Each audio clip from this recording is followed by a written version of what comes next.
નવરાત્રિની મોસમ પૂર બહારમાં ખીલી રહી છે અને દાંડિયા ક્લાસીસમાં યુવક યુવતીઓ પ્રેક્ટિસ માટે મોટી સંખ્યામાં જઈ રહ્યા છે ત્યારે વાલીઓ માટે લાલબત્તી સમાન એક કિસ્સો જૂનાગઢમાં સામે આવ્યો છે। શહેરના ખલીલપુર રોડ પર આવેલા એક દાંડિયા ક્લાસીસની બે યુવતીઓ સાથે મોડી રાત્રે અભદ્ર વર્તન અને છેડતીનો બનાવ બન્યો છે।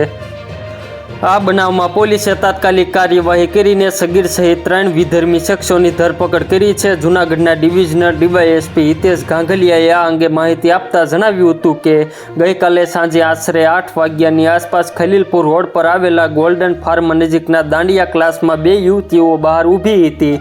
તે સમયે બે ઈસમો શૈફાજ ઇકબાલ સુમરા અને આમિર રફીકભાઈ પોતાની ઈ બાઇક પર ત્યાંથી નીકળ્યા હતા અને આ યુવતીઓ સામે અયોગ્ય ઇશારા કર્યા હતા।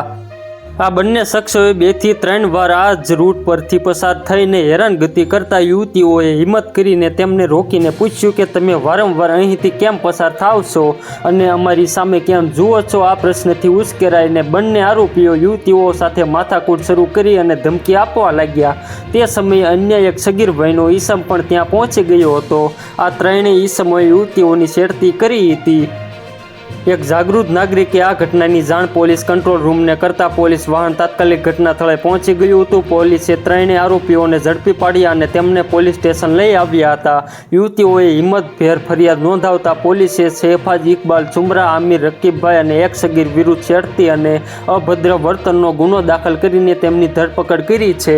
તો મિત્રો, હાલ માટે એટલું જ। ફ્રી મળીએ નવી અપડેટ અને નવા સમાચાર સાથે। તે પહેલાં ખાસ કરીને વિડીયોને એક લાઇક અને RTV ગુજરાતી ન્યૂઝ યુટ્યુબ ચેનલને ખાસ કરીને સબસ્ક્રાઇબ કરવાનું ભૂલતા નહીં મિત્રો।